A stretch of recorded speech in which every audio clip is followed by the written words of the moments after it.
Hola, ¿qué tal? Muy buenas tardes a todos. Vamos a esperar que entren algunas personas más, unos 5 minutos, y en cuanto eso suceda, comenzamos con la última parte de neurofisiología. Creo que el día de hoy terminamos para darle seguimiento al resto de los temas en las próximas clases, ¿vale? Entonces, ahorita continuamos. Moderado y otro grave. El moderado es una chica de 7 años que se cayó de un scooter. Ella no le pasó nada. Y el otro era un bebé de 1 año y 2 meses que se cayó de una periquera y él sí tuvo hemorragia intracerebral. Entonces estamos a la espera de la tomografía de control, esperando que no tenga mayor sangrado. Pero él sí presentó vómito, cefalea, de acuerdo, datos de cráneo hipertensivo como tal, ¿no? ¿Qué más? Una apendicitis. Yo creo que será un grado 3 muy probablemente. Se veía muy feo el ultrasonido. 12 años él. Y también un bebé con atresia intestinal.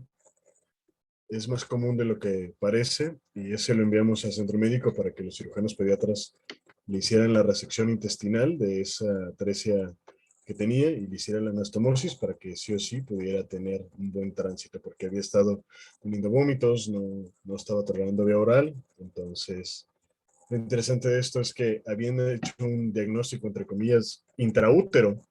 Entonces, lo ideal hubiera sido que hubiera llegado al centro médico directamente, pero bueno, decidió la persona tener su cesárea en medio particular y al final de cuentas cuando ya vio que era la atención ginecobstétrica, más la cesárea, más la terapia intensiva del neonato, más la interconsulta del cirujano pediatra, más la operación, entonces fue cuando ya a final de cuentas evidentemente decidió acudir al eh, 5 veces honorable Hospital General Regional número 180. Y bueno, fue valorado por cirugía pediátrica, y evidentemente requería cirugía. Fue enviado a la UMAE de pediatría y revisé la nota antes de salir hace más o menos 1 hora del hospital y ya había sido operado la nena, y estaba en terapia intensiva, pero por recuperación, no porque no porque estuviera grave, sino porque vale la pena en el posquirúrgico tener bien vigilado a los pacientes neonatales. Y así, algunos otros, los chicos con cetoacidosis, creo que el más grave fue el chico Oscar de 11 años, llegó con un pH de 7.05. O sea, si recordamos, el pH es de 7.35, 7.45 o 7.05. Estaba a nada de caer en shock ese niño. Y ya antes de venirme ya lo teníamos en 7.33. Entonces ahí va, afortunadamente, ¿no? Ya luego les platicaré del manejo de cetoacidosis diabética. Es líquidos principalmente, ¿de acuerdo? Líquidos, insulina de manera secundaria. Inclusive yo sé que no estamos en clase de pediatría, pero luego les enseño también a este, sacar roles y dejarles roles de soluciones a los niños, a los pediátricos, que vale la pena, sobre todo los que van a guardia, que lleguen y apantallen a los que les invitan, vamos, ¿no? Cómo dejar un rol de soluciones pediátrico en urgencias está súper cool, ¿vale? Pues nada, creo que ya pasaron los 5 minutos y ya tenemos bastantes acá en Zoom. Vamos a continuar con la clase de neuro para terminarla ya. Y de una vez por todas, ¿no? Ya llevamos muchas clases con neuro. No está mal, pero ya vale la pena terminar, ¿de acuerdo? Para seguir con lo más, sobre todo porque falta endocrino. Yo les dije, endocrino está súper chido. Entonces, voilà.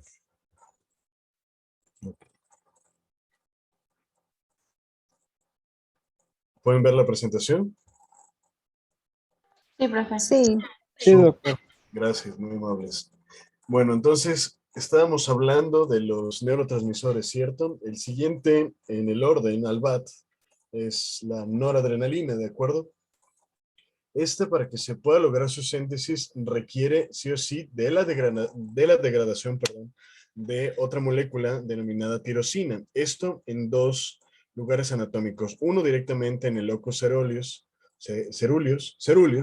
y el otro a nivel de glándulas suprarrenales. ¿De acuerdo? Entonces vamos a tener la síntesis en estos dos regiones anatómicas. Se sabe que la noradrenalina per se normalmente es un neurotransmisor de tipo excitatorio, ¿de acuerdo?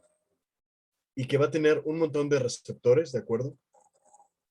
Primero van a activar las proteínas G y posteriormente van a poder expresarse, insisto, varios receptores. Si se fijan, vamos a tener 2 alfa y 3 beta, ¿de acuerdo? Solamente el alfa 2 va a ser considerado inhibitorio, pero el resto de los 4 restantes son de tipo excitatorio, ¿de acuerdo? Entonces solamente anoten que el alfa 2 es inhibitorio y el resto por lógica sabremos que es excitatorio como tal, ¿cierto?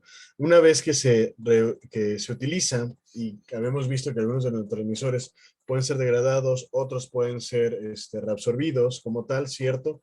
Entonces, aquellos que sean degradados será mediante la presencia de la enzima monoaminoxidasa o la MAO, muy conocida, si quizás alguna vez lo habrán leído o escuchado, la MAO, ¿de acuerdo? Y el COM, que es la catecol o metiltransferasa, ¿de acuerdo? Estas dos enzimas nos van a ayudar a degradar noradrenalina. ¿Cuáles van a ser las funciones de este neurotransmisor? Por un lado, nos va a apoyar a mejor recepción de la atención hacia el entorno exterior, ¿de acuerdo? También nos va a permitir, si es un neurotransmisor excitatorio por excelencia, mantenernos en un estado de mayor conciencia y, por supuesto, en el caso de que estemos en vigilia, estar receptivos a este foco atencional que mencionaba en el primer recuadro, ¿de acuerdo? También apoya en el sistema cardiovascular a tener mayor fuerza contráctil, mayor frecuencia cardíaca, ¿de acuerdo? También nos apoya en aquellos momentos en los que estemos en un proceso de estrés externo. eh, va a existir, por supuesto, una liberación importante de noradrenalina y esto nos va a hacer tener la sensación y la necesidad de o luchar o huir de esta situación como tal, ¿de acuerdo? Por tanto, también tiene lógica que esté muy supeditado al estado de ánimo, sobre todo estados de ánimo eufórico, ¿de acuerdo? Y también, de manera secundaria, tiene que ver con la conducta sexual. Es decir, si tenemos mayor cantidad de noradrenalina, también podemos tener un aumento, por ejemplo, en el proceso de la libido, es decir, el aumento de este. El siguiente neurotransmisor es dopamina. En este caso, es considerado inhibitorio como tal. Para que se dé su síntesis, esto va a estar específicamente supeditado, anatómicamente hablando, hacia la sustancia negra. Y se requiere sí o sí de la hidroxilación como esta reacción química de los aminoácidos L-tirosina y que se va a convertir a L-dopa como tal, ¿de acuerdo? ¿Y cuál va a ser la enzima que va a estar inmiscuida en este proceso de hidroxilación? La tirosina hidroxilasa. Y tiene todo el sentido del mundo, ¿no? Si donde se va a llevar a cabo es en la L-tirosina y es una hidroxilación, prácticamente inclusive pudiéramos, sin que estuviera ahí escrito, saber cuál es la enzima y el nombre de la misma, ¿no? Tirosina hidroxilasa, como mencionaba. Una vez que esto sucede, es decir, que ya tenemos la L-dopa, vamos a tener una descarboxilación de la misma, ¿no? Y mismo caso, por lógica, podríamos saber el nombre de la enzima, ¿no? Si es en la L-dopa, entonces es dopa descarboxilasa, así de sencillo. En este caso, vamos a tener varios receptores celulares como tal, que van desde el D1 hasta el D5, ¿no? Y que prácticamente tienen que ver con la D de dopamina, ¿cierto? De estos dos normalmente van a ser los que van a estar mayormente expresados. De hecho, será porque fueron los primeros en ser descubiertos, tanto el D1 como el D2, ¿de acuerdo?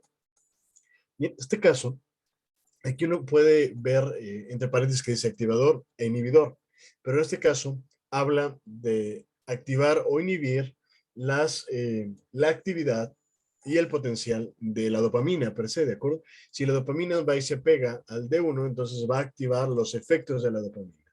Si va y se activan los D2, entonces vamos a inhibir de manera feedback negativo los efectos de la dopamina.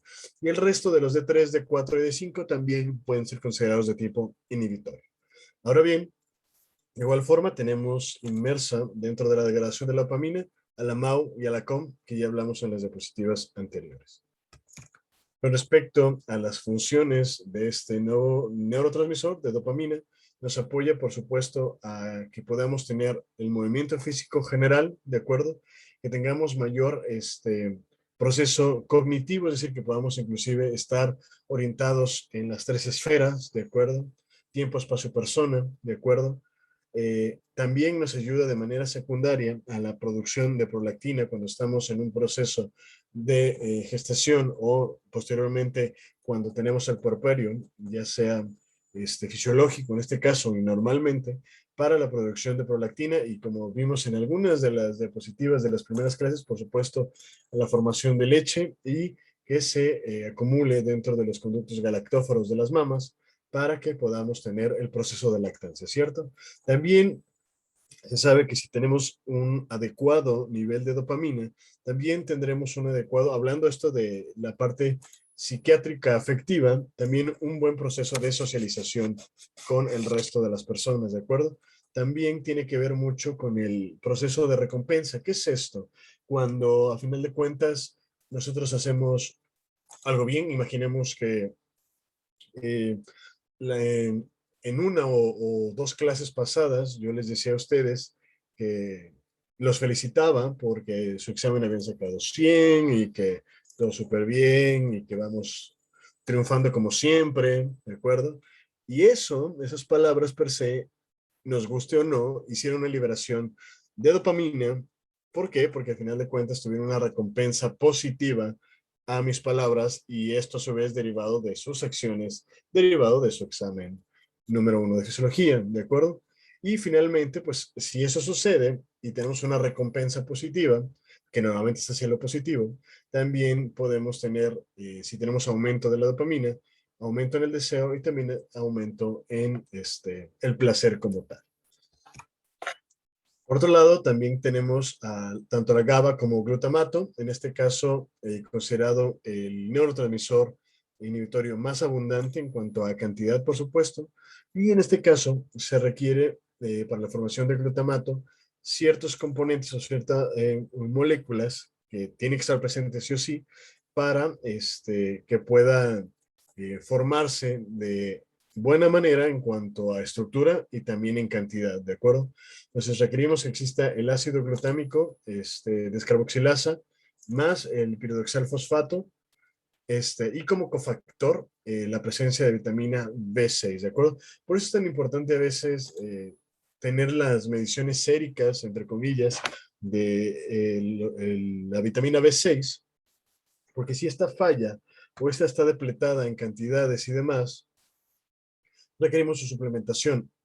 Y muchas de las ocasiones hemos visto que algunos de los pacientes que tienen ciertos como déficit cognitivo les recomiendan la ingesta de multivitamínicos y sobre todo complejo B, por ejemplo, y que eso de alguna manera apoya a que, y lo voy a decir entre comillas, a que piensen mejor o piensen más, pero es más derivado de esta presencia y de esta condición de que la vitamina B6 en específico es un cofactor y que esto va a ayudar a la parte de el entorno de los neurotransmisores, ¿de acuerdo? No solamente en GABA o en glutamato, sino en general, el complejo B ayuda bastante como cofactor a un montón de los procesos internos, hablando celularmente, ¿de acuerdo?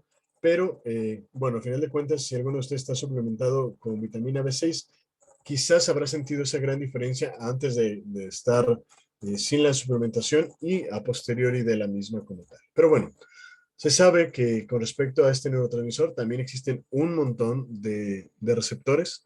Hay tres subtipos en general, GABA A, GABA B y GABA C, ¿de acuerdo? Pero a su vez se sabe que en GABA A existen subunidades, es decir, pequeñas conformaciones de tipo polipéptido que van desde el alfa hasta el epsilon, ¿de acuerdo? Y también vale la pena que los apunten y que los conozcan como tal, ¿de acuerdo?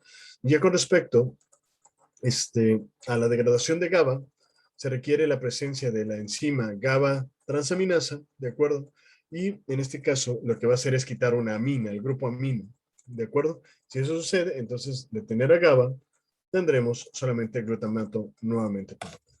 Y ahora bien, ¿cuáles van a ser las funciones de GABA? En este caso ya hemos visto que es el proceso inhibitorio per se, pero en el cerebro maduro. Es decir, se dice que cuando se está todavía en formación del encéfalo y en la maduración inicial del mismo, en las primeras etapas de vida, no existe la gran cantidad de calidad de GABA y por tanto no se considera tan relevante con respecto a la abundancia del mismo, ¿de acuerdo? Si no es con etapas posteriores que ya tenemos un cerebro que va desde la preadolescencia hacia la adultez, por supuesto, donde ya empieza a madurar ya tenemos mayor cantidad de GABA como tal, ¿de acuerdo?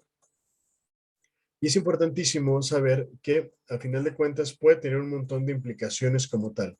En el caso de que el cerebro se esté desarrollando, aquí GABA va a apoyar al proceso excitatorio como tal. Una vez que el cerebro ya maduró, va a cambiar su conformación y en vez de ser excitatorio, va a ser inhibitorio. Entonces, voy a repetir solamente como en resumen, mientras el cerebro está en desarrollo, tendrá ciertas connotaciones excitatorias, ¿de acuerdo? Y una vez que el cerebro está maduro, tendrá la parte contraria de ser inhibitorio como tal. Ahora bien, también nos apoya a tener una mejor calidad en cuanto a la sensibilidad de la visión. Agudeza visual es el término adecuado, ¿de acuerdo? También nos apoya a la regulación del sueño, sobre todo el sueño profundo y del sueño reparador. Y también, si existe una adecuada cantidad de GABA, también nos apoya a tener un adecuado tono muscular, es decir, que no haya fatiga muscular de manera secundaria. Otro de los neurotransmisores importantes, serotonina, muy probablemente lo habrán escuchado. En este caso es un neurotransmisor de tipo inhibitorio, sí, ya sabes. Doctor, entonces básicamente perdón, GABA básicamente es el que nos tranquiliza, es todo lo contrario a la adrenalina o noradrenalina. Es uno de los que ayudan definitivamente a disminuir el proceso sináptico y el término tranquilizar creo que pudiera ser utilizado, pero creo que Relajar. más bien inhibir el proceso de neurotransmisión como tal y que se puede traducir en relajación mental, pudiera ser, ¿O pero creo reposo? que... ¿Pau? Ah, disculpe. No, no, adelante, Miriam. Ah, perdón, es que pensé que ya no estaba hablando. O si no, también reposo, ¿no? Sí, creo que reposo es un término que me gusta más como para describir lo que se traduce en los neurotransmisores inhibitorios. Entonces, quedémonos con la palabra que utilizó Miriam. ¿De acuerdo? Estado de reposo, ¿vale? Muy bien, gracias. No, un placer. Bueno, entonces hablamos de serotonina, otro de los neurotransmisores de tipo inhibitorio, que en este caso para que se pueda presentar requerimos el aminoácido triptófano, que será transformado mediante el triptófano hidroxilasa. Evidentemente tenemos una hidroxilación, solamente por lógica, y una vez que tengamos al L-aminoácido aromático descarboxilasa, también es uno de los componentes máximos que nos van a permitir la síntesis de este neurotransmisor.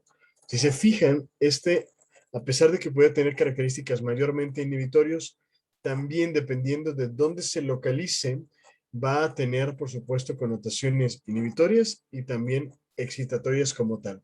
Y es por eso que habíamos hablado que algunas neuronas tenían esta capacidad de ser duales, ¿no? De a veces, dependiendo de lo que se requiera, convertirse en neuronas excitatorias y en otras ocasiones ser neuronas inhibitorias, ¿de acuerdo? En este caso, a nivel posináptico, tenemos los denominados receptores R5-HT, así se llaman. Y en este caso, pueden tener las dos capacidades de ser tanto inhibitorios como excitatorios, específicamente a nivel de neuronas de la corteza, ¿de acuerdo?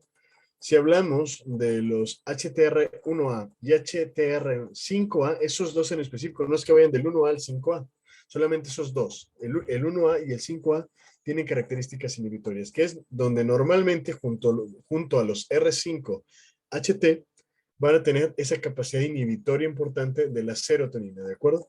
En cambio, si hablamos de aquellas pequeñas porciones excitatorias per se, van a ser supeditados a receptores que están ahí descritos, que es el HTR2A, HTR2C, HTR4 simplemente y HTR número 6, ¿de acuerdo? Esos son los 4 que van a tener capacidades mínimas, porque insisto, serotonina es mucho más de tipo inhibitorio, pero pudieran tener la capacidad de ser excitatorios en estos 4. Y finalmente, va a tener una excreción de tipo renal y una vez que es metabolizado, ¿de acuerdo? Es decir, no va a liberarse serotonina per se, de igual forma que se sintetizó, ¿de acuerdo? Tiene que ser metabolizado, tiene que ser degradado y su metabolismo de desecho per se, y que per se ya no es un metabolito activo, sino, insisto, de desecho, es denominado el ácido 5-hidroxindolacético, ¿de acuerdo? Ese ya no hace nada, no tiene efecto a nivel neuronal, no tiene efecto a nivel celular y solamente es ya excretado vía orina. ¿Cuáles van a ser las funciones de serotonina? También nos apoya a que tengamos un sueño reparador per se, que podamos llegar a un sueño profundo. En este caso, teniendo regulación de la actividad sexual adecuada, es decir, si tenemos niveles adecuados de serotonina, vamos a tener una mayor capacidad de excitación sexual, ¿de acuerdo? Y no llegar al grado ¿cuál es la palabra? De ser como asexuales, ¿de acuerdo? Si hay una depletación importante de los niveles de serotonina, podemos tener este grado de asexualidad momentánea como tal, y hasta que no se restituyan, podemos volver a tener esta capacidad de excitación, insisto, como tal. También, si hay presencia adecuada de serotonina, podemos tener la certeza de que podemos tener una modulación adecuada neuroendocrina, es decir, que el eje hipotálamo, hipófisis, glándula van a estar supeditados a estos niveles adecuados y van a estar en homeostasis de manera indirecta. Imaginemos que la serotonina puede ser considerada como un cofactor que nos apoya a que este sistema y esta cadena, que insisto, que va desde el hipotálamo, hipófisis y la glándula, que ya hemos visto de manera general en clases pasadas y que veremos a profundidad en endocrino, va a estar bien, va a estar adecuado su funcionamiento, vamos, ¿de acuerdo? También nos apoya a que los receptores a nivel terminal, sobre todo la dermis, puedan estar no solamente sintetizados, sino expresados de buena manera, sobre todo aquellos receptores que tienen que ver con la temperatura, ¿de acuerdo? Y al final de cuentas, otra de las funciones importantes de serotonina, y que creo que es la que normalmente hemos escuchado, leído, y si no, hoy lo sabemos, tiene que ver con el estado de ánimo. Muchas de las ocasiones, pacientes que cursan con algún tipo de trastorno psiquiátrico, sobre todo algún tipo de trastorno que tenga que ver con ansiedad o que tenga que ver con depresión, tiene que ver mucho con los niveles séricos de serotonina, y por eso es que existen algunos fármacos que se relacionan directamente con este neurotransmisor. De hecho, los que son dependientes de recaptura de serotonina per se. También hemos visto que hay otra clasificación de los neurotransmisores que son aquellos de acción lenta, y entre los cuales incluimos a los neuropéptidos, ¿de acuerdo? Y como sabemos, son los polipéptidos per se.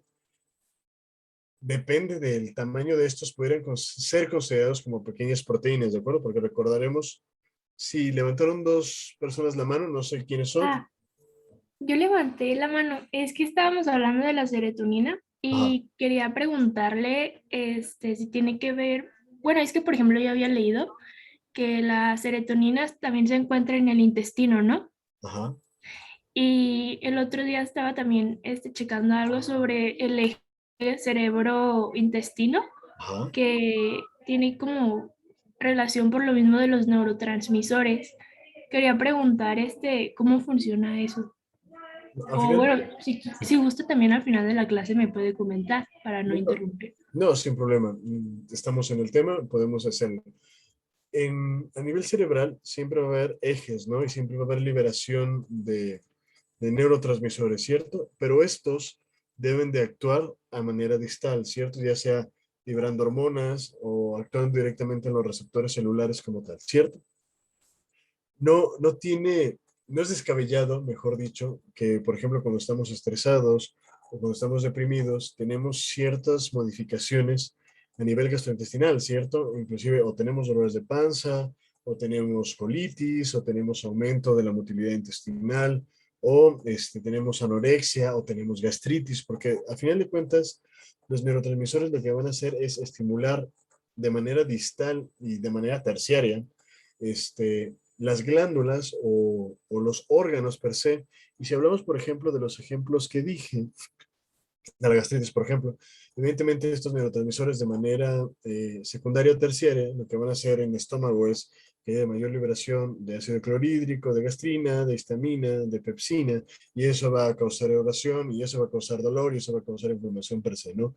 Mismo caso a nivel intestinal, estos pueden actuar allí, o puede haber mayor liberación de prostaglandinas, que esto por supuesto sabemos que son moléculas que ayudan o que están relacionadas o supeditadas al proceso proinflamatorio, y entonces por eso tenemos estos grados de colitis per se, y a grosso modo esa es la explicación de por qué es que actúan estos neurotransmisores a nivel intestinal. No sé si contesté tu pregunta, Miriam. Sí, profe, gracias. Súper. Y alguien más había levantado la mano. No sé si todavía tienen la pregunta o continúo. Bueno, voy a continuar. Si a alguien más se le ocurre preguntar, está súper. Igual vale levantar la manita, ¿vale? Bueno, entonces hablamos de los neuropéptidos, que en este caso van a ser pequeñas proteínas.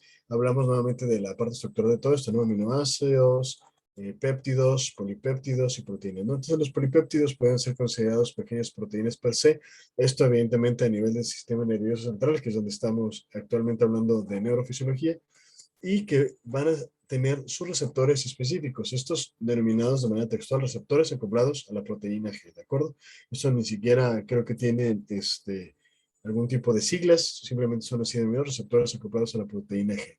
Se sabe que la síntesis de estos, y evidentemente si sabemos que derivado de tanto la transcripción del DNA como la traducción del RNA mensajero, tenemos la formación de aminoácidos, pues la consecutiva formación de más aminoácidos van a hacer que se vayan acoplando, que se vayan formando estos péptidos, que se convertirán en polipéptidos, y que a final de cuentas serán catalogados, evidentemente si se forman a nivel del sistema nervioso central, como neuropéptidos per se, ¿de acuerdo?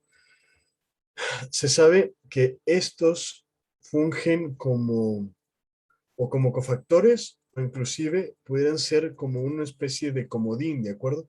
Ya que a la fecha, o al menos lo que está escrito en la literatura, no se sabe si puedan funcionar o como agonistas o como antagonistas o como los dos, sino que se siguen analizando de entrada la existencia de los mismos, la estructura de los mismos y posteriormente ver cómo estos neuropéptidos pueden tener relación directamente para el feedback negativo, ¿de acuerdo? Es decir, si ya no necesitamos noradrenalina, o si ya no necesitamos GABA, o si ya no necesitamos serotonina, etcétera. Entonces, vienen los neuropéptidos a hacer este feedback dentro de acoplarse a los receptores generales, ¿de acuerdo? Y bloquear las señales para que ya no se produzca más, ya sea de tipo excitatorio o de tipo inhibitorio de manera secundaria. Entonces, si se fijan, la mayoría tiene que ver con todo lo relacionado a los anteriores, ¿cierto? A los neurotransmisores que vimos al principio. Tiene que ver con el sueño, la profundidad del mismo, el proceso de sueño-vigilia per se, ¿de acuerdo? La recompensa que ya explicamos a qué se refería. En este caso, el de la alimentación habla más como el estimular el centro de la saciedad como tal.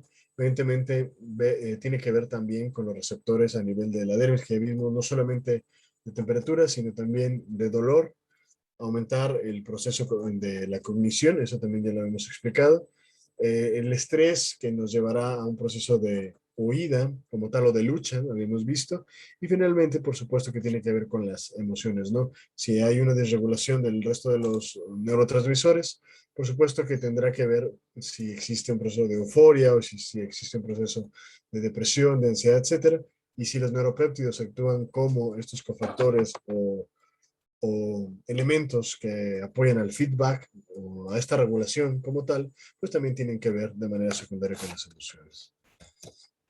Ahora bien, hablemos del transporte axonal, ¿de acuerdo? Se sabe que se requiere sí o sí transportar, por ejemplo, por un lado ya habíamos visto la parte eléctrica, ya habíamos visto la parte química, pero también se sabe que puede transportarse tanto proteínas como polipéptidos a través de toda la neurona y hasta el botón terminal, ¿de acuerdo? Estos botones presinápticos que habíamos visto, ¿se acuerda? Entonces, evidentemente, todas las estructuras de tipo proteica o polipeptídica, el neuropéptido, por ejemplo, los que vimos en las últimas diapositivas, tienen que ser integrados, formados, sintetizados a nivel de soma y pasar por el axón para que, al final de cuentas, se coloquen a nivel de botones presinápticos, se formen las vesículas y estén ahí almacenados por si se requieren, ¿cierto? Estas vesículas que van a tener la capacidad de ser secretoras a nivel del espacio sináptico. Recordemos que aquí está la sinapsis, ¿cierto? Y aquí en teoría estaría las dendritas y el resto de las neuronas como tal. Y bueno, ya habíamos visto que también pudieran tener cierta transmisión anterógrada en el caso de que se quiera tener como un almacenaje indirecto. Imaginemos que tenemos los neurotransmisores ya en la parte de los botones terminales, pero que están siendo ultra excitados, súper excitados como tal, y de alguna manera el organismo y el sistema nervioso central desea perpetuar que no se gasten tan rápido los mismos. A veces realiza una transmisión anterógrada como tal para resguardarlos a nivel de soma como tal. Ahora bien, ¿cuándo es cuando no podemos tener este transporte a nivel axonal como tal, ya sea del potencial químico, del potencial eléctrico o de estas estructuras tanto proteicas como polipeptídicas, hablando de los neurotransmisores per se?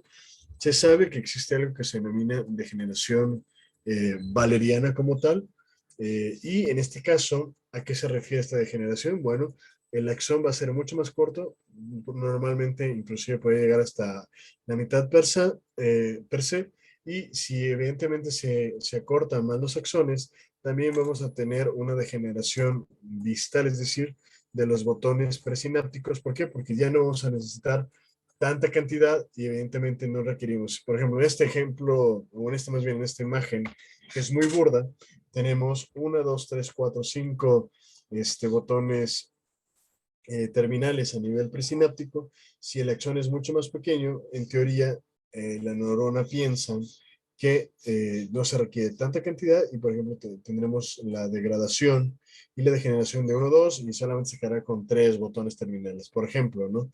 Insisto, es una manera de explicarlo quizás burda, pero que nos ayuda a entender como tal. Sí, Jessabeth. Doctor, bueno, es conforme a una pregunta que también ya había hecho uno de mis compañeros. Am, es decir, que la transmisión se hace por medio de, pues, de las terminaciones del axón, pero lo hacen de forma química y el transporte es eléctrico, entonces. ¿Se acuerdan quién preguntó eso? Quizás quien preguntó la última vez tenga la respuesta. Yo te la puedo decir, pero para ver si quedó claro. ¿Alguno de ustedes recuerda lo que contesté? Es Porque que uno de mis compañeros creo que dijo así que algo sobre el transporte, si era químico o eléctrico. fue Según yo, exactamente, fue exactamente la misma pregunta que hiciste, textual. Entonces, no sé si alguno de ustedes recuerda mi respuesta. creo que había dicho que cuando sale es eléctrica y cuando llega es química y después vuelve a ser eléctrica para salir y volver a ser química. Exacto.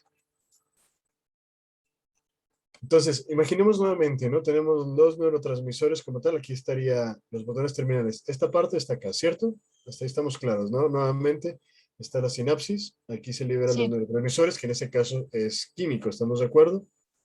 Entonces, aquí están los receptores como tal, donde se van a pegar la parte neuroquímica. A su vez, tenemos receptores para sodio y están receptores de potasio, que vimos en la última clase, ¿cierto? Entonces, en esa parte tenemos tanto química como eléctrica. Ok. Los neurotransmisores van a integrarse en el soma como tal y los cambios conformacionales derivados de los hidroelectrolitos como tal van a cambiar el potencial de acción, ¿cierto? Y todo eso van a hacer que exista una estimulación y una estimulación per se eléctrica, ¿cierto? Y esta estimulación eléctrica lo que va a hacer, como ya vimos, transportar estas moléculas proteicas como tal que terminan en los botones seccionales y una vez nuevamente, justo como dijo Miriam, en esta sección nuevamente volverá a convertirse ya no en eléctrica, sino en química. ¿Por qué? Porque vamos a tener potencialmente nuevamente las vesículas con los neurotransmisores que tendrán la potencialidad de ser liberados nuevamente a la hendidura presináptica y perpetuar el ciclo una y otra vez. No sé si ahora quedó claro nuevamente, Ah, Elizabeth. sí, básicamente entra en químico, se transporta en eléctrico y sale en químico. Así es. Ahora otra pregunta.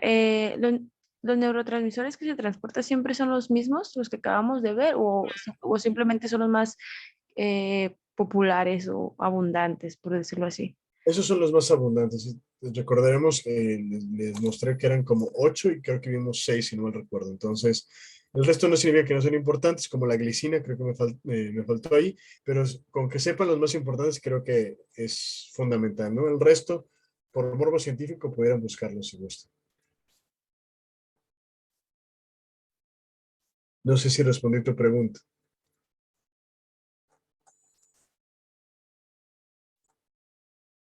Yo tomaré como un sí. Ay, lo siento, es que no puede activar el botón, No, no pasa nada. pero sí, sí. De acuerdo. Entonces, hablábamos del transporte axonal y que normalmente va hacia la parte del botón terminal, pero que también pudiera regresar a algunos de los neurotransmisores como tal, ¿de acuerdo? Entonces, los polipéptidos o los péptidos en general serán sintetizados a nivel del soma, ¿cierto? Eso ya lo he explicado. Tendrán el transporte axonal que será rápido en general si el axón está en buenas condiciones como tal, y estos serán contenidos en vesículas que si se requieren serán liberados por exocitosis a nivel de la hendidura sináptica, ¿cierto? Algunas veces se va a poder, y como les había mencionado en clases anteriores y en diapositivas anteriores, tener cierto reciclado, ¿cierto? Entonces, los neurotransmisores, algunos se degradarán y otros se van a reciclar. Los que se reciclan volverán a ser inmersos en estas vesículas y pudieran ser regresados a nivel del axón para ser resguardados a nivel de soma, eso por un lado, o si el neurotransmisor o el neuropéptido, lo que sea, sufrió algún daño como tal, de igual forma, la neurona es tan inteligente que aquellos que sí funcionan los tendrá resguardados como tal, ya sea a nivel de botón presináptico o a nivel de soma, pero insisto, si tuvo algún daño, también puede ser degradado por los lisosomas de igual forma, ser digeridos y evidentemente los polipéptidos como tal serán degradados a sus estructuras más simples y estos aminoácidos pueden ser reabsorbidos o pueden ser enviados a torrente sanguíneo para que sean utilizados en alguna otra parte del cuerpo como tal. ¿De acuerdo? Se sabe, si nos vamos aún más profundo con respecto a este transporte axonal, existen algunas estructuras denominadas microtúbulos, que son todas estas líneas azules como tal, ¿de acuerdo? Y que van a tener propiedades bioquímicas muy, muy específicas como tal. Se sabe que existe una sustancia como es la cinesina, que lo que nos va a permitir es un movimiento anterógrado. Recordar que el anterógrado es aquel que se regresa, ¿cierto? Entonces el que vuelve a resguardar a las vesículas, a los neurotransmisores en vesículas, ya sea a nivel de soma, o en todo caso el mismo movimiento anterógrado nos puede apoyar, sin duda, si sufre algún tipo de daño, como les mencionaba en la diapositiva anterior, a que sea degradado, absorbido, transformado en aminoácidos simples y que estos puedan ser utilizados en alguna otra parte del organismo, ¿cierto? Entonces, se sabe que este tipo de procesos lo que va a apoyar es a transportar elementos del citoesqueleto. El citoesqueleto, por definición, hemos visto que son estas estructuras proteicas que les van a dar como esta capacidad de formar al axón, justo como es, como este gran túbulo como tal, ¿de acuerdo? Y evidentemente y normalmente estos elementos del citoesqueleto tienen estructuralmente la forma de proteínas y cuáles van a ser las características de esas proteínas que van a ser solubles y que van a tener, van a estar relacionadas directamente con el metabolismo intermedio y el metabolismo de la actina. Habíamos visto que la actina, por supuesto, también es una molécula que nos apoya a la contractibilidad, ¿de acuerdo? Y a la estructura, a cualquiera de las dos. Y en este caso, si hablamos de la neurona, la actina, pues es mucho más de tipo estructural, es decir, que nos permite tener como esta conformación, a final de cuentas, sobre todo a nivel axonal como tal. Ahora bien, existe otra molécula diferente a la cinesina, que es la dineína cerebral, que en este caso y de manera contraria va a tener un movimiento retrógrado como tal, ¿de acuerdo? En este caso va a tener la capacidad de transportar las membranas de las vesículas degradadas o de materiales que no sean funcionales, ya sean de las mismas estructuras de los polipéptidos, de las toxinas, virus o inclusive factores de crecimiento que estén dañados y que ya no se requieran y que puedan ser entonces lisados, y si se lisan, pues que sean eliminados de manera secundaria. Y finalmente, otras de las sustancias o de las moléculas que se ven inmersas dentro del transporte axonal, tenemos a dos tipos de tubulina alfa y tubulina beta. De hecho, cuando queremos analizar si están algunas proteínas estructurales per se, no solamente de la neurona, que entiendo que estamos hablando de eso, pero hablemos, por ejemplo, de una bacteria o de una célula per se, a nivel celular, para que se pueda mantener, en este caso, la neurona su forma, o una bacteria su forma, o una amiba su forma, o una célula per se su forma, lo que hacemos en el laboratorio es medir si existe la presencia de actina y tubulina, sí o sí. Y de ahí vemos la cantidad de actina, la cantidad de tubulina, para saber si estamos en una adecuada homeostasis estructural de las células, ¿de acuerdo? O de las bacterias o de las amibas, que les ponía estos ejemplos. De hecho, está muy interesante porque hay que hacer un montón de experimentos. Hay que primero marcar las proteínas, después correrlas en un electroforesis para ver si la tenemos la presencia o no. Y luego se hace un Western blot para ver la cantidad las características de esas proteínas mediante marcaje muy específico. Entonces es interesante este tipo de experimentos como tal. Pero en fin, el punto es que en este tipo de procesos se requiere una unión al GTP específicamente en los extremos del crecimiento de estos microtúbulos. Es decir, se requiere energía para que se puedan mantener estos microtúbulos de tubulina o de actina como tal, que vienen siendo todas estas líneas, tanto las moraditas como las azules, y que dan la forma específicamente a una célula y en este caso a una neurona como tal. Entonces, se requiere, como les decía, energía, una para la formación de estas estructuras conformacionales celulares y otra también para ayudar a la digestión específicamente de todo aquello que no funciona, es decir, para este movimiento tanto anterógrado como retrógrado a nivel de todo el axón, ya sea para resguardar los neurotransmisores o, por otro lado, para degradar aquellas sustancias o elementos que no se requieren. Ya vimos que pueden ser toxinas, virus o algunos factores de crecimiento, ¿cierto?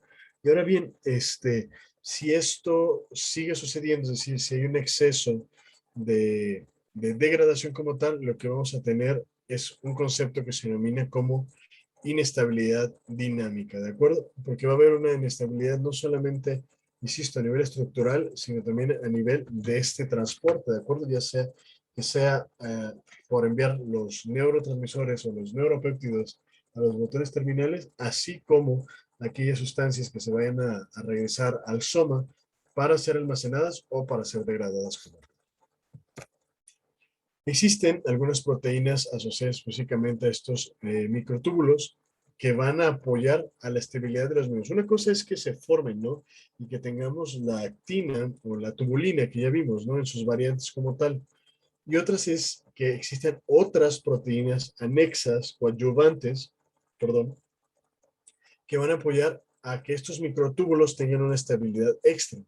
De hecho, tenemos una gran clasificación como tal, ¿de acuerdo?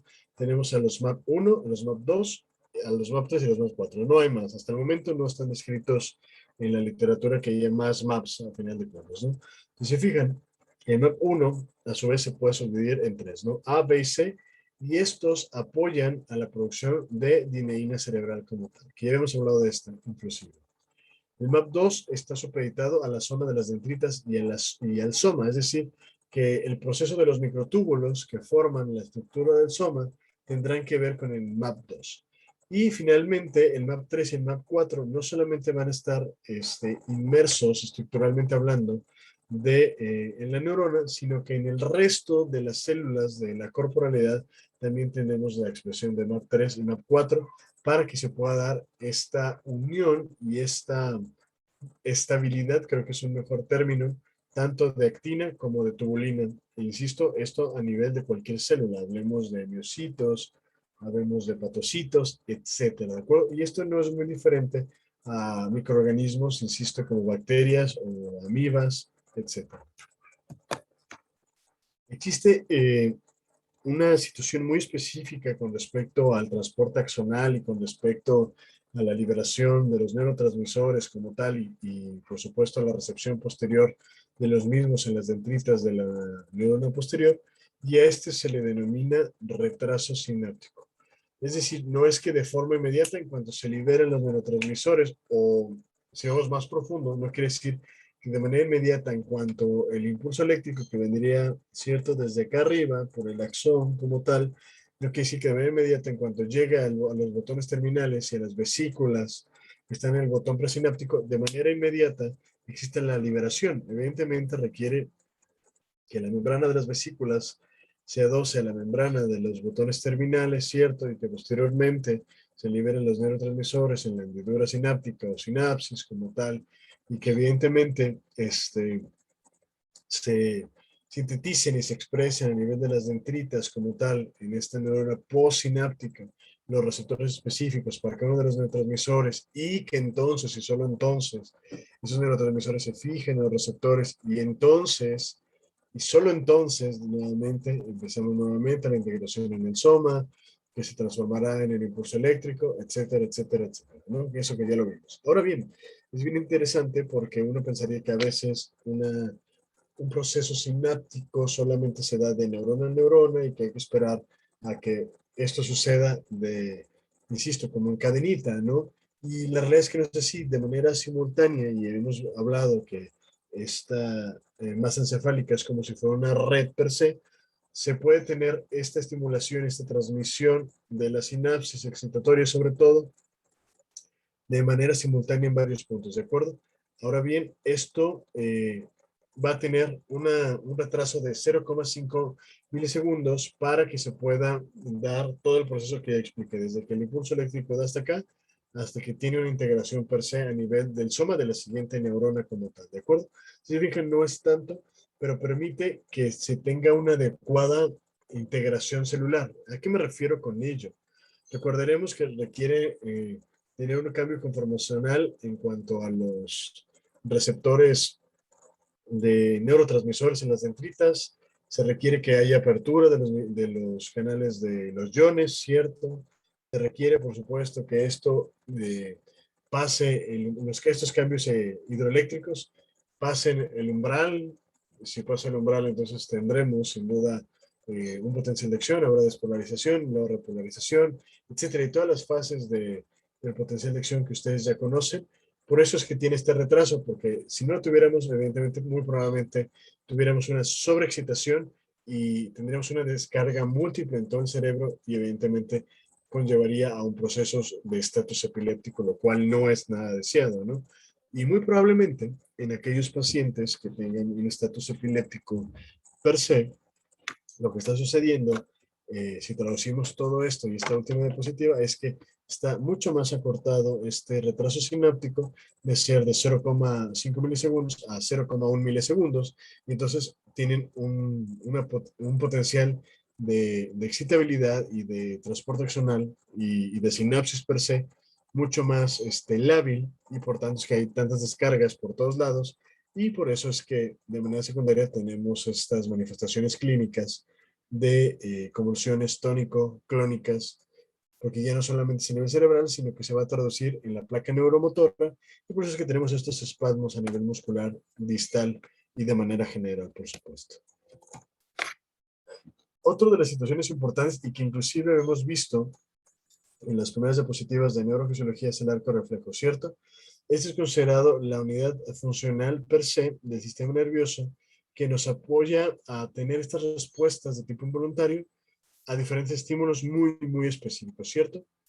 El ejemplo que yo se los ponía con el asador de la carne asada, pero bueno, a final de cuentas se requiere una fuente de calor, ¿no? En nuestro ejemplo de la imagen tenemos una vela, ¿no? Mismo caso, imaginemos que somos unos peques que nunca hemos visto el fuego o nos llama la atención la llama en ese momento, la queremos tocar y eso, por supuesto, que nos va a producir dolor y esto de manera directa va a activar el arco reflejo. Se requiere, por supuesto, y si se fijan, estos son los 5 elementos que les he estado mencionando de manera indirecta y que aquí se engloban de manera muy, muy puntual sobre la forma en que se actúa en este acto reflejo en específico, pero que en general también tiene que ver mucho con el tipo de respuesta neurológica a un estímulo per se, ¿no? Pero hablemos del arco reflejo como si fuera estos movimientos que requieren una acción inmediata, ¿cierto? Una respuesta de ya, a la brevedad, una respuesta breve. Entonces, imagino, tenemos receptor, vía aferente, centro integrador, vía aferente, órgano efector, ¿cierto? Es prácticamente lo que les he venido diciendo en las últimas clases. Tenemos el receptor a nivel distal, tiene el receptor para dolor, tiene el receptor para calor, evidentemente llevará por vía aferente, que recordaremos aferente hacia adentro, ¿cierto? Llevará toda esta información hacia los centros integradores a nivel de encéfalo como tal. Si esto sucede, entonces le va a decir al cerebro, ok, nos acabamos de quemar, duele mucho, no nos gusta evidentemente, quita la mano, ¿no? O sea, quita el dedo, salte de ahí, lo que sea. Entonces, evidentemente, mandará nuevas señales ahora por una vía eferente, que hemos recordado, eferente de exterior, y que en este caso el órgano donde va a afectar pues es a nivel muscular como tal, ¿no? Teniendo este proceso de contracción y de retirada de la extremidad como tal de esta fuente que causa tanto calor como dolor, ¿de acuerdo? Y eso es en segundos, ¿de acuerdo? Lo habíamos visto ya, pero en este esquema nos queda mucho más claro, ¿no? El receptor, la estimulación, aferente, centro integrador, eferente, órgano efector como tal. Existen algunos tipos de funciones a nivel cerebral. Ya habíamos visto que las sensoriales son aferentes y las motoras son eferentes, ¿cierto? Y veremos las dos. ¿Sí, Jezabeth? Doctor, ¿podría regresar poquito la diapositiva, por favor? Por supuesto. Mucho tiempo. No sabías cuando. Digo que estás apuntando los 5 elementos, ¿cierto? Sí, ya. 5. De acuerdo. ¿Alguien más necesita un poco más de tiempo para anotar los 5 elementos? ¿No? ¿Todo bien? Súper. Lo tomaré como un sí. Perfecto.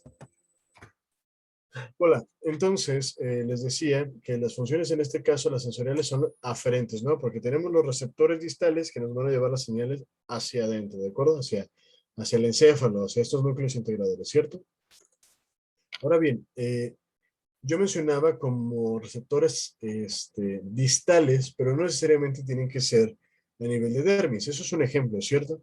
También podemos tener estimulaciones internas que seguirán siendo distales. ¿Por qué? Porque estos receptores no están en cerebro per se. Imaginemos, por ejemplo, que tenemos algún tipo de inflamación intestinal y tenemos meteorismo, cólicos intestinales, y eso va a causar una estimulación de tipo sensorial, de tipo sensitiva, que está afuera, por supuesto, está externa, aunque esté dentro de nuestro abdomen per se, pues no está en el encéfalo, ¿cierto? Entonces va a mandar nuevamente una estimulación sensorial hacia el encéfalo como tal, ¿de acuerdo? En algunas ocasiones, no solamente al encéfalo, sino inicialmente a la médula espinal y por las diferentes vías llevará a los núcleos integradores del encéfalo, ¿cierto? Bueno, y en este caso, por supuesto que van a terminar las reacciones corporales a posteriori, porque una vez que se integran en estos núcleos integradores, pues el cerebro mandará de manera secundaria señales de forma eferente hacia los órganos distales del cual procede estas situaciones para tratar de compensar o de tener un objetivo máximo, ¿no? Habíamos visto en la diapositiva anterior, por ejemplo, quitar la mano si estamos ante un estímulo doloroso per se, ¿no? Y hay algunas vías, sobre todo la espinotalámica, por donde vamos a tener estas funciones de llevar las estimulaciones externas hacia la parte interna. ¿Sí, Miriam? Profe, ¿cuáles son los estímulos internos? Fue el que expliqué, tenemos, por ejemplo, un dolor intestinal, está dentro, pero sigue siendo distal. Es decir, todo lo que esté fuera de encéfalo o médula espinal es distal, ¿cierto? Externo sería literalmente a nivel de dermis, interno es todos los receptores que se encuentran en los órganos, literalmente dentro de cavidad torácica o abdominal, por ejemplo. Ah, ok, gracias. Un placer. Bueno, tenemos las funciones integradoras, estos los que van a estar a nivel de encéfalo, por supuesto, y se sabe que es como, o si lo traducimos a una definición máxima, es esa capacidad del sistema nervioso central para poder procesar toda la información que viene de las estimulaciones aferentes, ¿cierto? De las que vienen desde la parte distal hacia la parte encefálica. Evidentemente no basta con captarlas, ¿de acuerdo? Sino que tiene que analizarlas, tiene que almacenarlas y causar un efecto secundario. Es decir, ahí se toma, lo menos en la literatura, como toma de decisiones, es decir, si quito la mano, ¿de acuerdo? Si cierro los ojos, si libero neurotransmisores, etcétera, ¿de acuerdo? Y aquí tiene que ver mucho unas denominadas interneuronas, ¿de acuerdo?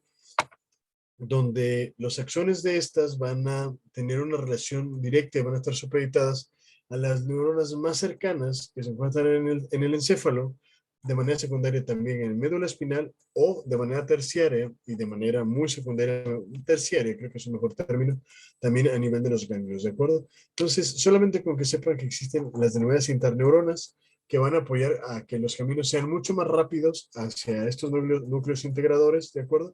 Y que de igual forma también van a ser aquellas que apoyen a que se tenga una traducción al órgano efector de manera secundaria una vez que ya se integró a nivel encefálico. Es decir, tenemos la estimulación de los receptores sensoriales. Esos van a mandar señales a través de las vías aferentes, hacia adentro, ¿cierto? Ahí en ese proceso van a estar inmersas y supeditadas las interneuronas que nos van a apoyar a que sea mucho más rápido este proceso de llevar la información hacia el cerebro o hacia el sistema nervioso central. Se va a integrar la información, se va a analizar, se va a almacenar, se va a discernir, se va a tomar la decisión, etcétera. Evidentemente mandará una señal de forma eferente hacia afuera, hacia el exterior como tal. También nuevamente las interneuronas ayudarán a que este proceso sea mucho más rápido para que a nivel de órgano efector tenga una respuesta mucho más rápida. Creo que con esta última mini resumen quedó más claro, ¿cierto? ¿Alguna duda? Lo tomo como un no. De acuerdo. Y finalmente, explicado muchas veces, tenemos a las funciones motoras, ¿cierto? Eferente, exterior como tal. Y esta es la respuesta final a la integración que se hizo del sistema nervioso central, ¿cierto? Y en este caso, la vía por la cual vamos a tener este impulso o este mensaje hacia afuera va a ser por la vía córtico-espinal, ¿cierto? Entonces, recordar nada más para que lo tengan en cuenta. Las sensoriales, las que van hacia adentro, es por la vía espinotalámica, ¿de acuerdo? Y las eferentes es vía córtico-espinal, ¿de acuerdo? Espinotalámica y córtico-espinal. Creo que vale la pena que noten eso para poder tener la diferenciación de una y de otra. Y en este caso, inclusive, tendremos ya la solución hacia lo que serían permítanme, hacia los estímulos internos y externos, pero ahora ya de regreso, ¿cierto? Tenemos, por ejemplo, si hablamos de la parte o de las partes más externas, contracción del músculo esquelético, ¿de acuerdo? Para tener este reflejo de contracción y de huida, por decirlo de alguna manera. En el caso de los órganos internos, también contractibilidad a nivel del músculo liso, que ya sabemos que es el que se encuentra en este tipo de órganos. Y finalmente, otro de los procesos que se dan de manera eferente, una vez que se integró la información, es la secreción de sustancias a nivel del sistema endocrino o específicamente de glándulas que se puedan considerar de tipo exócrino. Y estas clasificaciones ya las veremos específicamente en el tema de endocrinología como tal. Entonces, sabemos que tenemos receptores sensitivos, ¿cierto? Esto a nivel distal. Están los mecanorreceptores, los termos, los nociceptores, los electromagnéticos y los quimiorreceptores. En este caso, si se llegan a estimular, evidentemente tendremos una modificación a nivel de potencial eléctrico de la membrana. Es decir, modificaremos el potencial de acción. ¿Y cómo se va a modificar? Eso ya lo sabemos, no solamente a nivel neuronal, sino a nivel de las células. Hay apertura de los canales de sodio y este intercambio de este ion tan importante y tan famoso y tan repetitivo, ¿de acuerdo? Pero tan importante me parece, va a modificar el potencial de membrana y por tanto el potencial de acción, ¿cierto? Esto ya es lógica y son unos expertos en potencial de acción, ¿no? O al menos esa es la idea, que se vuelvan expertos en lo mismo y que lo apliquen a todas las células, ¿no? Que al final de cuentas, si se fijan, es súper repetitivo. Las fibras nerviosas, a su vez, pueden clasificarse en diferentes tipos, ¿de acuerdo? Si se fijan, tenemos 4 del tipo A, una sola del tipo B y una sola del tipo C como tal. Esas, a su vez, dependiendo de cuál estemos hablando, entre las A tenemos de la alfa a la delta, es decir, tenemos 4 como tal. Y podemos clasificarlas en número. Si quieren anotar la tabla está bien, y si no, pues de todos modos ya tienen grabado esto, y si no, tomen screenshot y ya no la escriben, ¿cierto? Y es importantísimo porque dependiendo del tamaño de cada una de estas fibras nerviosas, evidentemente tendremos una cantidad específica de mielina y por otro lado también tendremos una velocidad de conducción distinta, ¿de acuerdo? Habíamos dicho en las clases pasadas que entre más gruesa sea la fibra nerviosa, va a ser mucho más rápida la velocidad de transmisión del impulso eléctrico a nivel accional, ¿cierto? En esta tabla resume prácticamente esa información y profundiza en lo mismo, ¿cierto? Tenemos a las a alfa, como está aquí, y tienen un tamaño aproximadamente de 7 nanómetros, ¿de acuerdo? Por supuesto que están recubiertas de mielina, y se fijan la velocidad va de entre 70 a 120 metros por segundo, es decir, va muy, muy rápido como tal. Las de tipo A alfa 1B, en su subclasificación como tal, si se fijan, no es tan distinto el tamaño, ¿de acuerdo? Solamente un nanómetro de diferencia y por tanto la velocidad no varía tanto, es la realidad. Si seguimos disminuyendo en el calibre y en el tamaño de las fibras y nos vamos a las beta o a las gamma o a las delta, y siguen siendo tipo A, ¿cierto? Pero el tamaño ya se redujo, inclusive tiene toda la lógica del mundo, ¿no? Si tenemos, por ejemplo, en el caso de la comparativa de las A alfa, que tienen un tamaño de 17 nanómetros comparado con las A beta, que tienen prácticamente la mitad, pues en teoría tendríamos que tener la mitad también en cuanto a la velocidad de conducción, ¿cierto? En vez de tener 70, tendríamos de 70 a 120, tenemos la mitad, y tendríamos de 30 hacia 70 como máximo. Seguimos disminuyendo, por ejemplo, ya en este caso de las A delta, que siguen siendo de tipo delta per se, ya solamente tenemos un tamaño de 1 a 5 nanómetros como tal. Ya tenemos inclusive la mitad de la mitad, que va de 5 a 30 en cuanto a metros por segundo, referente a la velocidad de conducción, ¿cierto? Seguimos disminuyendo, de acuerdo, tenemos las tipo B o las tipo C, y sobre todo las tipo C, que son mucho más pequeñas, ¿de acuerdo? Que en este caso tiene un tamaño entre 0,1 y 1,3. La velocidad es mínima, ¿de acuerdo? De 0,6 a 2 metros por segundo. La diferencia entre una que mide 17 y una que mide 0,1 se va reflejado sí o sí en la velocidad de conducción de 70 a 120 y el contraste de 0,6 a 2,0 metros sobre segundo, ¿cierto? Vale. Existen diferentes tipos de estimulación como tal. Una es la temporal y la otra es espacial. Una es, la temporal habla de tener una estimulación en el mismo espacio de la neurona postsináptica una y otra y otra y otra vez. En este caso solamente colocaron 3, pero imaginemos que pueden ser más, ¿de acuerdo? Y una vez que tiene esta reincidencia de estimulación, entonces y solo entonces podemos tener este paso del umbral y por tanto tener un potencial de acción, ¿de acuerdo? Aquí tenemos estas tres estimulaciones que en la gráfica vemos cómo se van sumando en tiempo, porque es en el mismo lugar, pero en diferente tiempo como tal precisamente, y hasta entonces, y solo entonces, usamos el umbral de manera secundaria y tenemos el potencial de acción. Con respecto a otro tipo de sumación, que inclusive hemos visto un ejemplo de esto en clases pasadas, ¿no? La sumación temporal y la sumación espacial, ¿cierto? Solamente que en este caso es aplicada a la neurona. En este caso, la sumación especial, tenemos varios sitios de acción donde a la par, es decir, en un mismo tiempo, pero en diferentes zonas, tenemos una estimulación y si se fijan, evidentemente la gráfica, al tener una estimulación de golpe, de tajo, ¿de acuerdo? Podemos tener este paso del umbral de acción y evidentemente tener el potencial de acción, la despolarización per se, y posteriormente, si ya no se requiere, la repolarización hasta llegar al potencial de reposo, como esto ya lo sabemos, ¿no? Entonces solamente estamos aplicando los conceptos que ya hemos visto, pero ahora a la neurona como tal, ¿cierto? Bueno, ahora bien, con respecto también a la estimulación externa, ¿de acuerdo?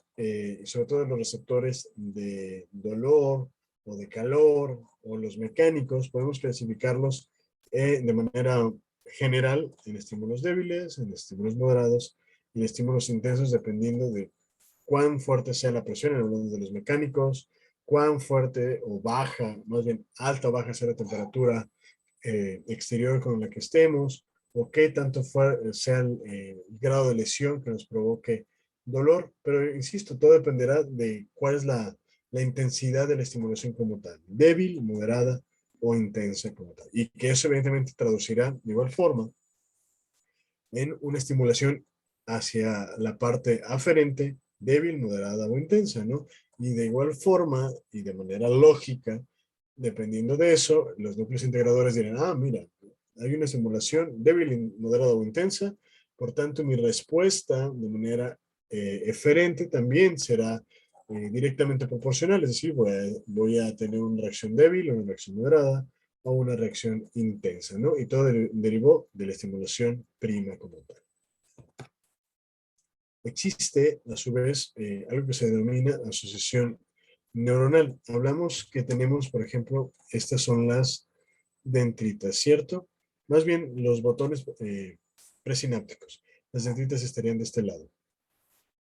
Aquí normalmente tendríamos la zona de mayor confluencia de los neurotransmisores como tal, que se le denomina zona de descarga. Aquí es donde vamos a tener mayor liberación, mayor presencia a nivel de hendidura sináptica per se o en la sinapsis, y por tanto en esta misma zona también tendríamos mayor cantidad de receptores de las dendritas y mayor actividad de captación de los neurotransmisores, ¿de acuerdo? En todo caso, en la zona facilitada, que es las partes distales, vamos a tener como una especie de apoyo secundario para que, si se requiere, estas zonas facilitadas puedan estimular de manera secundaria a otras neuronas de manera conjunta. ¿Cuál sería el término adecuado? De manera, es que conjunta me parece un término. Con conjunto me refiero que estén a un lado del otro. Hay un término específico para eso, ahorita no lo recuerdo, si lo recuerdo se los digo. Pero bueno, imaginemos que están supeditadas. Tenemos esto en el número 1, por ejemplo. Aquí estaría otro soma, ¿cierto? Aquí estaría el axón y tenemos los botones presinápticos como tal. En esta zona que se correlaciona directamente con los somas, es donde vas a tener la zona de descarga, mayor actividad de neurotransmisor y de recepción de los mismos, ¿de acuerdo? Pero si se fijan, también tienen otras de manera secundaria, que son la zona facilitada, que lo que va a hacer es estimular a las neuronas que están a un lado de las mismas, ¿de acuerdo? En conjunto como tal. Y esto apoya a que también existe una estimulación quizás no tan importante de manera indirecta, pero que también puede apoyar a que exista la liberación de los neurotransmisores y la captación de los neurotransmisores en las neuronas postsinápticas como tal. Aquí hay otra forma de verlo. Tenemos la zona de descarga, donde vamos a tener mayor capacidad de liberación de la fibra presináptica y de los botones presinápticos, así cada una de las dentitas y receptores presinápticos, y la zona facilitada, donde vamos a tener la liberación de neurotransmisores, sí, pero no tan grande en cantidad, y por tanto quizás no tengamos tanta la estimulación ni un resultado tan importante, tan profundo. Me parece una adecuada forma de decirlo. Existen diferentes tipos de circuitos, es decir, la manera en que se transmite el impulso eléctrico y cómo se puede llegar a tener esta correlación de los neurotransmisores con el resto de las neuronas. Si se fijan, estos son denominados circuitos divergentes como tal, ¿cierto? Y tenemos de estos dos, los divergentes en una misma ruta y los divergentes en múltiples rutas como tal. El primero, que es en una misma ruta, digamos que toda la información y toda esta estimulación siempre va hacia abajo, ¿no? Es un ejemplo burdo gráfico, pero podemos decir que siempre va a la derecha, o que siempre va a la izquierda, o que siempre va arriba. Pero el punto es que siempre va a ir desde un punto génesis y que irá llevando por estas zonas que hemos visto de zona de descarga facilitada a las siguientes neuronas como tal, de manera lineal como tal. Ahora bien, si se fijan divergentes, también existen los de múltiples rutas, que inicia en una dirección, pero que posteriormente puede llevar esta sinapsis hacia un lado o hacia el otro lado de los diferentes hemisferios cerebrales como tal. Después tenemos a las convergentes. Si se fijan, en la anterior tenemos una neurona génesis, por decirlo de alguna manera, y de esta se derivó la sinapsis del resto, ¿no? Y fue inclusive aumentando la cantidad de neuronas que fueron estimuladas, ya sea que van en una misma zona o en diferentes zonas, ¿cierto?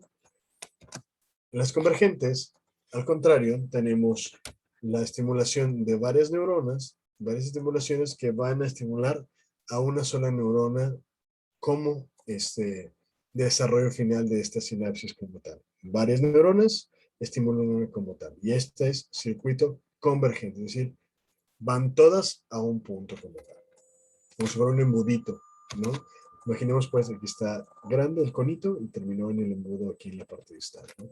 Un ejemplo burdo, una analogía burda, pero quizás les apoya que se les quede mucho más estos circuitos. Tenemos circuitos oscilantes o reverberantes, son los dos sinónimos en los cuales se les puede denominar a este tipo de transmisión, en el cual inicialmente podemos sí tener la estimulación, habíamos visto en una sola línea en general y que esto termina en una salida o en una degradación o continuar siendo estimulando como tal. Pero a veces mismos impulsos como tal pueden activar de manera secundaria neuronas integradoras como tal. Estas neuronas integradoras hemos visto que pueden actuar nuevamente para estimular estos procesos y inhibir o seguir excitando, tener un ciclo en el cual se perpetúa esta estimulación o esta transmisión axonal per se, ¿no? Entonces es muy interesante porque lo que va a hacer es o va a seguir estimulando o va a inhibir de alguna manera como tal. También tenemos los circuitos paralelos, que esto hasta tiene lógica en la electricidad per se, donde tenemos una estimulación de entrada, tenemos varias rutas como tal y nuevamente convergen en una distal como tal, formando estos circuitos que se traducen al final de cuentas en una que convergen en la neurona última, por decirlo de alguna manera. Y fijan, inclusive la manera textual de eliminar este tipo de circuito es circuito paralelo, tenemos varias rutas paralelas, pero que tiene una descarga posterior, es decir, una integración final, y esta a su vez se encarga de o inhibir o excitar dependiendo de lo que se requiera en ese momento. Además, ya casi terminamos. Les había dicho, pues, que existen algunas vías sensitivas de transmisión como tal de las señales somáticas hacia el sistema nervioso central. Existe, por ejemplo, la dorsal leminisco-medial, esa es una, y la anterolateral como tal. ¿De qué depende una? De lo que se haya estimulado y de lo que se requiere estimular, ¿de acuerdo? En este caso, en la primera, lo que se va a estar supeditado a este tipo de sensibilidad y transmisión hacia adentro, es decir, de forma aparente al sistema nervioso central, es el tacto fino, la vibración, el saber dónde estamos posicionados per se, la presión que ejercemos, imaginemos que estamos parados o sentados, cualquiera de los dos me funciona, y el simple hecho de hacernos conscientes de que estamos ejerciendo cierta presión hacia la silla, por ejemplo, los pies hacia el piso o hacia nuestro calzado y viceversa, ¿no? El calzado también hace presión con respecto a nosotros.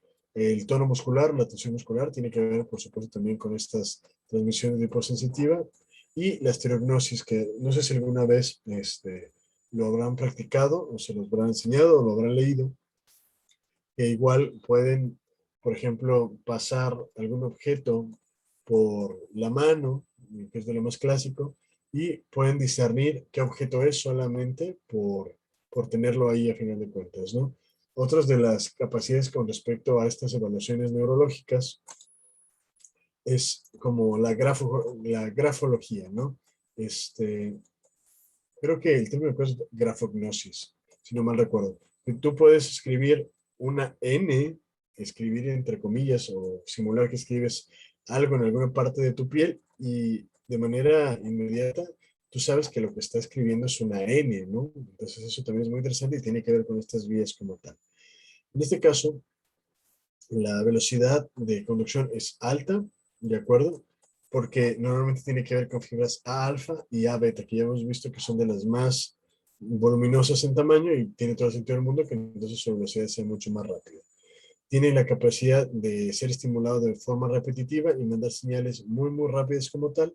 Y a su vez, también tiene la posibilidad, si hablamos de estereognosis o grafognosis, de discriminar qué tipo de señales son las que está estimulando esta vía como tal, ¿de acuerdo? Con respecto a la segunda, la anterolateral, en este caso no va a ser tacto fino, sino su contrario, el tacto grosero o grueso, cualquiera de los dos es correcto. También nos apoya a la parte de la sensibilidad con respecto a la temperatura, al dolor y también a las sensaciones sexuales como tal, ¿no? Esta excitación que se siente con en los órganos sexuales, por ejemplo, inclusive también en ciertas zonas erógenas del cuerpo per se, ¿cierto? En este caso, la velocidad de conducción va a ser baja y se sabe que va a ser entre un 30 y un 50 por ciento de veces menos veloz comparado con la vía sensitiva de tipo dorsal.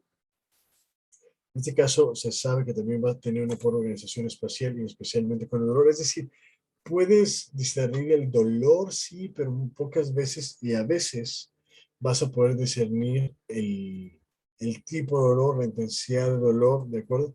Por la tardanza en la velocidad de transmisión hacia los núcleos integradores del sistema nervioso central, ¿de acuerdo? Y en este caso, una vez que son estimuladas, es como si se bloquearan como tal, o sea, si se saturaran, mejor dicho, y entonces ya no puedes volver a sentir dolor. Por eso es que creo que un ejemplo clásico es cuando tomamos alguna bebida caliente y estamos dañando los receptores sensitivos a dolor a nivel de la lengua y ya por más que sigamos consumiendo, ya no va a ser la misma sensación ni la transmisión de dolor como la primera vez que fue la quemadura, ¿cierto?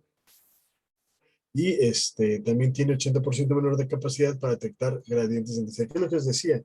Habíamos dicho que pueden ser intensidades leve, moderada y severa o intensa, ¿cierto? Como tal, severa. Y en este caso, este tipo de fibras nerviosas y por tanto de vías sensitivas van a ser mucho más delgadas o su diámetro va a ser mucho más pequeño, por tanto no va a tener una mayor cantidad de velocidad de transmisión y por tanto también tiene que ver mucho con el poder discernir de manera fina a qué se refiere, si a intensidades, a tipos, etcétera. Las vías aferentes hacia adentro, habíamos hablado entonces de estas vías dorsales como tal, que lo que nos habla es de señales táctiles, ¿no? De estas sensaciones externas como tal. Habíamos visto entonces el ejemplo del fuego con respecto al arco reflejo, pero si hablamos de otro tipo de sensibilidades como tal a nivel distal, imaginemos que tenemos la estimulación ya sea en el pie o en la mano, sobre todo la parte de los dedos, ya sea de uno o de otro, la estimulación. Esto, por supuesto, que llevará estimulaciones, perdón, por las ramas ascendentes de las fibras del área dorsal, porque evidentemente las vías de este tipo sensitivo son dorsales, los llevará a los núcleos de la columna, a los núcleos integradores que están supeditados estructuralmente a la parte inferior del bulbo raquídeo, ¿de acuerdo? Una vez que se integra en el bulbo raquídeo per se, evidentemente después vamos a tener una estimulación de manera eferente, es decir, que tengamos la sensación de contraer los dedos ya sea del pie o de la mano, e inclusive ahí ya habremos discernido el hecho de que nos dio cosquillas, de que es suave la pluma, ¿de acuerdo? Que es dócil la pluma, etcétera. Y todo eso, insisto, tuvo que ver inicialmente con las vías aferentes de la columna dorsal, ¿de acuerdo? Se integró a nivel de bulbo raquídeo y después, nuevamente por vías eferentes, dio el resultado como tal. Aquí está. Una vez esto va ascendente, ¿no? Tenemos el bulbo raquídeo, ya se integró, sigue subiendo estas vías como tal por la protuberancia, el mesencéfalo. Y entonces, una vez que pasa tanto el complejo ventrovasal del tálamo y la cápsula interna, tendremos la integración a nivel de corteza. Prácticamente la mayoría de las vías aferentes que van a llevar esta estimulación o este impulso eléctrico sensitivo tendrán una integración a nivel de corteza cerebral, integración a nivel de corteza cerebral y posteriormente, una vez que se integra, como nuevamente lo que les había dicho, nos dará ahora estímulos de manera eferente, es decir, hacia afuera, siguiendo las mismas estructuras anatómicas neuronales, ¿sí? Encefálicas per se, hasta llegar nuevamente al pie o a la mano de manera distal. Existe otra también, la anterolateral, que es sensitiva per se, y en este caso nos habla más de dolor como tal, no solamente del tacto fino, sino del dolor per se. Tenemos entonces la estimulación con fuego, ya sea a nivel de la mano, del pie. En el ejemplo de la imagen, tenemos la estimulación de la raíz dorsal, ganglio raquídeo, perdón, esto de manera anterolateral, porque eso es la característica per se. Se empieza a llevarle la estimulación por la parte inferior nuevamente del bulbo raquídeo, integración hacia el bulbo raquídeo, eso ya lo hemos visto en la diapositiva anterior. Se sabe entonces que vamos a tener la estimulación inicial del fascículo espino-reticular y un componente muy importante de la vía anterolateral, que es la vía que estamos hablando con respecto a los receptores de dolor. Nuevamente, asciende por bulbo raquídeo, por la protuberancia, mesencéfalo. En este caso, irá hacia los núcleos ventrovasales y intralaminares del tálamo, cápsula interna y nuevamente, como hemos dicho, integración a nivel de corteza cerebral. Se integra en corteza y va de regreso por todas las estructuras antes mencionadas hasta que tengamos una reacción final vía eferente o vía motora en el cual vamos a retirar el dedo, ya sea de la mano o del pie. ¿Por qué? Porque lo estamos quemando, nos causa dolor y no queremos que nos siga causando esa afectación dolorosa. A su vez, tenemos algo que se llama la corteza somatosensitiva, donde cada una de estas áreas de la corteza cerebral van a tener un efecto o van a estar encargadas de un área en específico que se traducirán ya sea en áreas somatosensitivas o somatomotoras, ¿de acuerdo? En este caso, si se fijan, tenemos la corteza primaria motora, que está en esta zona, que estaría supeditada más o menos hacia el área estructural de número 4, al área número 4 del cerebro. Si hablamos de las áreas, ahora en este caso somatosensitiva 1 y somatosensitiva 2, si se fijan, en este caso ya estamos incluyendo más al área 3, 1, y en el área somatosensitiva 2, si lo traducimos acá, el número de áreas sería el área número 40 aproximadamente. ¿De qué sirve saber esto? Porque cuando tenemos un traumatismo craneoencefálico, una hemorragia, un evento vascular cerebral isquémico, por otra parte, hablamos del hemorrágico o el isquémico per se, y si lo tenemos a nivel de estas áreas, ¿de acuerdo?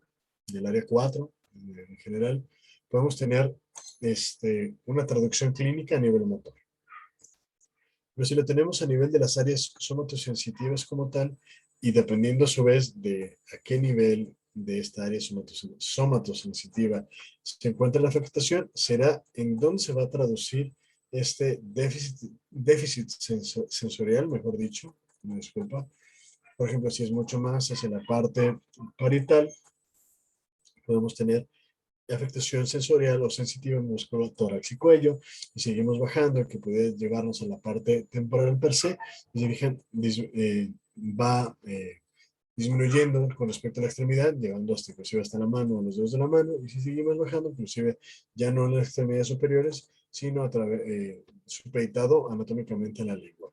En el mismo caso, en el área somatosensitiva 2, también si tenemos un tipo EBC isquémico hemorrágico importante, podemos tener afectación a nivel de la extremidad inferior, en la cara o en la región interabdominal, dependiendo si es una parte del área somatosensitiva 1, 2 o inclusive de la corteza motora primaria, teniendo inclusive hilio, es decir, este espasmo en el cual no existe motilidad intestinal y que puede conllevar a retención de heces y eso inclusive a una obstrucción y luego tener otro proceso. Tenemos el EBC que provocó eso y en la secundaria al rato tenemos una obstrucción intestinal por una disminución de la motilidad derivado de un hilio paralítico, por ejemplo. Y todo fue derivado de una lesión a nivel de estas zonas.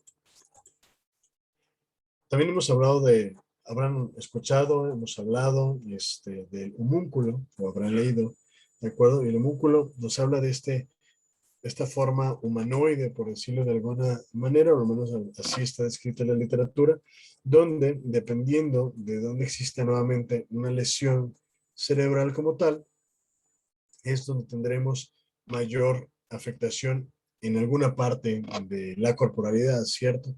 Si tenemos, por ejemplo, una afectación a nivel temporal, por ejemplo, podemos tener afectación ya sea en cara o a nivel labial per se, cualquiera de estas situaciones, o inclusive dientes, encías y mandíbula como tal. Si vamos hacia una corteza mucho más superior, evidentemente tendremos afectación y por el mismo dibujo nos podemos guiar hacia dedos, mano, antebrazo, codo, brazo, etcétera, así hasta llegar hacia el pie o genitales como tal, ¿no? Entonces, todo el organismo tiene una connotación y una conformación a nivel de corteza cerebral que si hay un daño se verá reflejado de manera somatosensitiva, es decir, pérdida de esa capacidad de poder llevar estimulaciones de manera aferente como tal. Ahora bien, si hablamos de la corteza somatosensitiva, se sabe sí o sí que existen diferentes capas a nivel de la dermis como tal, y esto va a estar supeditado en esta parte superior a la placa neuromotora, ¿cierto? Tenemos la estimulación de la fibra nerviosa que estará traducida hacia la parte motora como tal para tener una contracción o lo que sea, pero si hablamos, como les mencionaba, a nivel dermatológico como tal, también existen unas capas muy específicas, que en realidad son 6 como tal, que nos habla también de la transmisión a nivel interna de esta estimulación eléctrica per se, ¿de acuerdo? Que va desde la capa 1, que es la molecular, llegando por la capa 2, granular externa, 3, piramidal externa.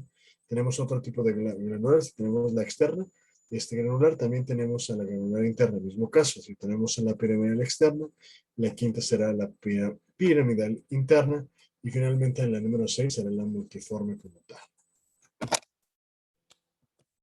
¿Cuáles van a ser las funciones motoras de la médula espinal? Evidentemente, tenemos una estimulación, mejor dicho, a nivel de los receptores del uso muscular per se.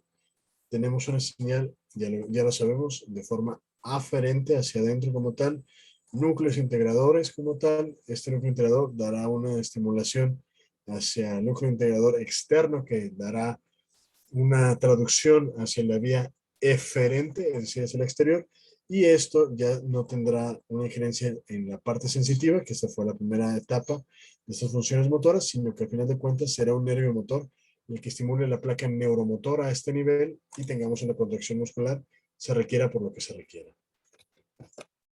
Mismo caso, tenemos, por ejemplo, la placa, el uso muscular como tal, tenemos la estimulación de las diferentes fibras como tal, que podrán ser por muchas vías dependiendo el grosor de las mismas, ¿cierto? Recordábamos que tenemos fibras gruesas y fibras delgadas. Todas estas pueden tener esta estimulación inicial que darán de manera aferente una estimulación sensitiva, ¿de acuerdo? Esta estimulación sensitiva llevará este impulso a los núcleos integradores como tal, a nivel de corteza normalmente, y esta de manera posterior dará una estimulación eferente de tipo motora, ¿cierto? Entonces ya, desde el de regreso, tenemos una neurona motora alfa y una neurona motora gamma, nos traducirá posteriormente en una estimulación a nivel de la placa neuromotora para tener nuevamente la contracción. En general es repetitivo, pero es para que quede mucho más claro que no solamente va a tener un impulso sensorial desde el uso muscular y donde se lleva el proceso de sensibilidad de forma aferente, es decir, hacia adentro, sino que dependiendo del grosor, del diámetro de las fibras, tendremos diferentes tipos de estimulaciones hacia adentro, de forma aferente, que siempre va a tener una integración a nivel de corteza, y una vez que esto suceda, pasará ahora a dar una estimulación de tipo motora en la placa motora terminal o neuromotora terminal per se. Voilà. Por su atención, muchas gracias. Ahora sí ya terminamos neurofisiología. Mucha paz. ¿Alguna pregunta que tengan? Creo que no, profe. Súper. No, profe, Creo que no. Excelente. Digo, es bien interesante porque nunca había tardado 3 clases en explicar neurofisiología, lo cual no está nada mal. Significa que nos fuimos más a fondo, que nos fuimos más detallados. Eso está súper bien. Y lo que me gusta es que se queden pues con la información, no solamente con que me escuchen rapear neurofisiología, ¿no? Que no tiene caso, ¿no? Para hacerme famoso sí, pero no para que aprendan. Entonces, bueno. Entonces, ya terminamos neurofisiología. Ahora sí, hagan su resumen o su mega resumen. Y les recuerdo, ¿se acuerdan su pregunta inicial de que si un resumen por clase y demás? Y les decía que imagínense meter en un pequeño esquema, en una sola de cuartilla, todo neuro. Es una mentada de madre, no se puede, o sea, no se puede. A menos que usemos Canva y hagamos una infografía fabulosa, ¿de acuerdo? Quizás, ¿no? O alguna de estas herramientas cool que están en internet. Eso podría funcionar. Si me quieren hacer un Canva, está cool. Pero si no, pues en resumen, cualquiera funciona. Pero evidentemente, si me mandan una cuartilla de 3 clases de neuro, escuchándome como 7 horas hablar, no tiene sentido, estamos de acuerdo, ¿no? Entonces, voilà. Ok, entonces, si no hay preguntas, un placer haber